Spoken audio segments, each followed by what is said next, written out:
Hey everybody, welcome back to Video Game Esoterica, another episode of our Unported playlist series where we take a look at some of my favorite unported arcade games of all time.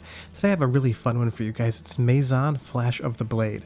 This basically functioned like a Wiimote before the Wiimote really existed, and I'm playing it on Mule today. And a lot of people ask, how do you get this game running? Stay tuned after the credits and I will show you how to get this running at home with your PC, because it is quite difficult. Before we get too far involved, if you do me a huge favor, go down below, hit like and subscribe, ring that notification bell. Definitely helps us out. And if you feel so inclined, we have a Patreon link down there as well if you want to support the channel. But Mazan Flash of the Blade is an absolutely outstanding game for the Sega Naomi, and interestingly enough, it was made by Namco, not Sega, because a few companies, Namco and Capcom, did use the Naomi to release arcade games, even though they had their own platforms.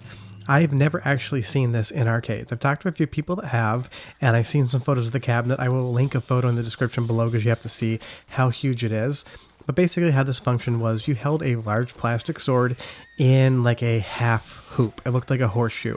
And there was 3 different sensors, much like the Wiimote bar that you put on top of your TV. And that would register exactly where your blade was in relationship to the game itself. And that's how you control and play the game.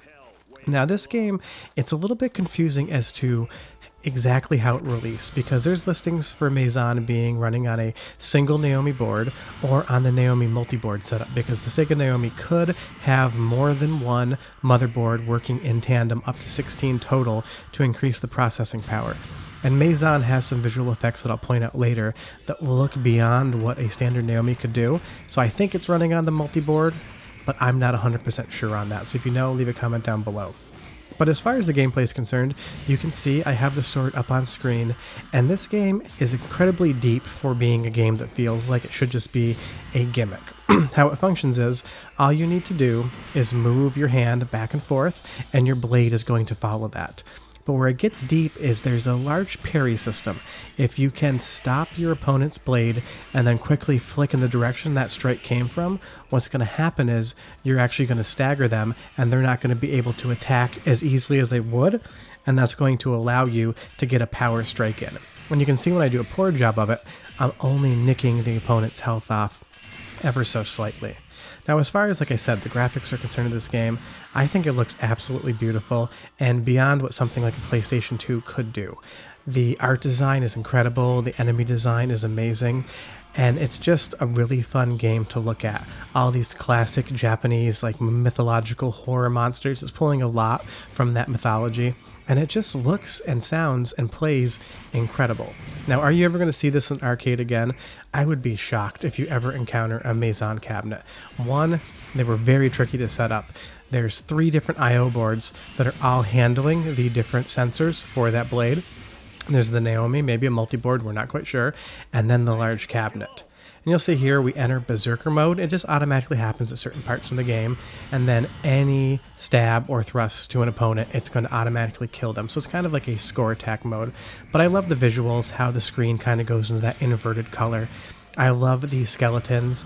It just looks great. And it's, like I said, a really interesting game to play because you can get much better at this. This isn't the type of arcade game where you play through once and you say, I've seen everything it has to offer.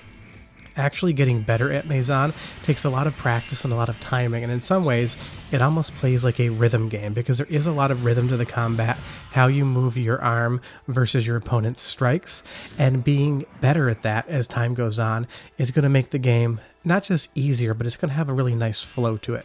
As you'll see here, as this larger enemy comes in, so long as you're able to block his thrusts, you're going to be invulnerable.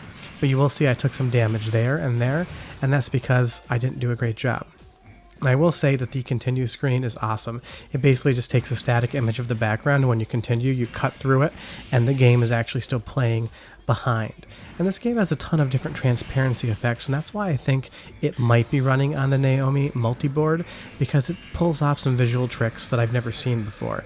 And I love these gigantic centipedes. Everything about the game is just wild and wacky and weird, while also being really good. It's not one of those games that's just weird for weird's sake. It's weird and also really interesting at the same time. And you'll see here coming up on the first boss, it does get a little bit weirder, and all the bosses are animal themed. You'll see that there was a silhouette of a cat going by, and now all of a sudden the boss is going to pop down, and it's kind of a half man, half cat chimera hybrid. It is strange, I'm not going to lie, it's the demon Lynx. But it's still a really interesting boss fight. And as you get further into the game, you have to parry more projectiles while also parrying the attacks of the boss. And that's what I love so much about Mazan, is that it feels like it's genuinely challenging. It's not just a game that was set up as a gimmick saying, look, you can wave the sword back and forth and it's following you on the screen. And this was done in 2002, before the Wiimote came out, and I'm sure a lot of the Wiimote technology was inspired by things that were in the arcade, because usually the arcade has the kind of amusement cabinets first, and then some of those things come home. And even today, a lot of what go into arcade cabinets are things that just don't work well in a home environment. What I'm going to let you do now is just watch the next little area without me talking, because the music's great too. And we're going to be attacked by, I'm not sure if they're hybrid penguins or hybrid trout. It's really confusing, but a lot of the enemies in this game are half man, half beast, and I just don't quite get it. But watch this little segment, enjoy the music. I'll be back in about a minute, and we'll talk a little bit more about Mazan Flash the Blade. Just watch these penguins or trout, and you tell me what you think they are.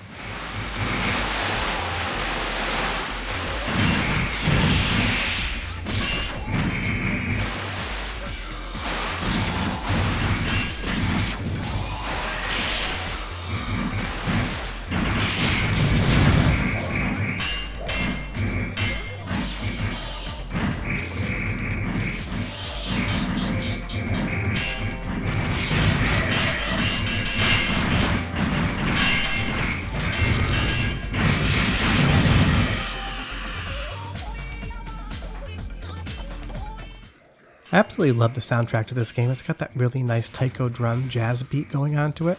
You can tell the composer spent a lot of time and energy on making it sound really interesting. And the same goes for the sound effects. When these two swords clash together, it sounds as good as something that you'd hear in a movie. Granted, I've never hit two swords together in real life, but it's what I would imagine it would sound like, and that's good enough for me. Combine that with all these really nice character designs and interesting things to look at, and you can tell the developers at Namco really enjoyed making this game and put a lot of love and attention into it. And if you like light gun arcade games, you're going to love this because it really plays like one, except you have a sword, not a gun.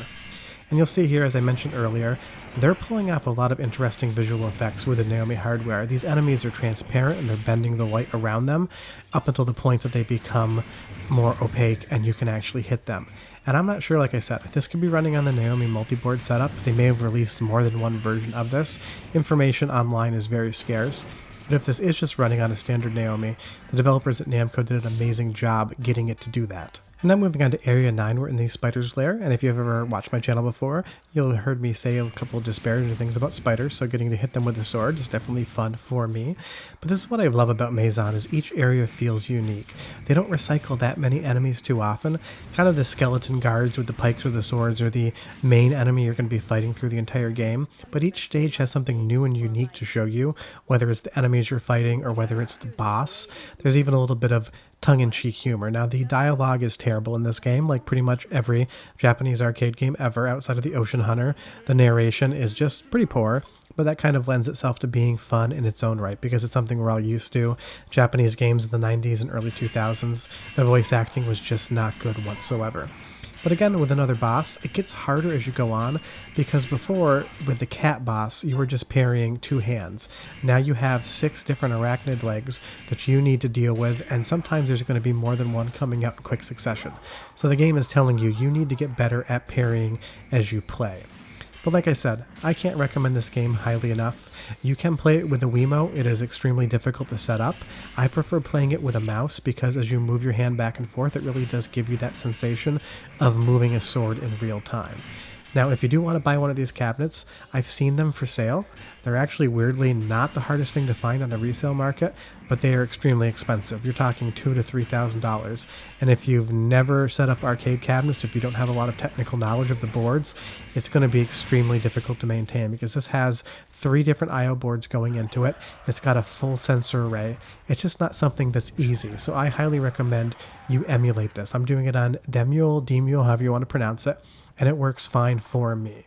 But if you have any questions or comments, leave them down below. I love chatting with you guys. And like I said earlier, do me a huge favor, go down below and hit like and subscribe and ring that notification bell. It takes a lot of time and energy to make these videos, and we appreciate your guys' support. We will be back next Sunday with another Unported arcade game, and we'll have videos on Tuesday, Wednesday, and Friday as well. But like I said, directly after the credits, I'm going to show you how to set this up to run with a mouse on your computer, because I see a lot of questions about it, so I'm going to help. Otherwise, bye-bye, and see you in a second.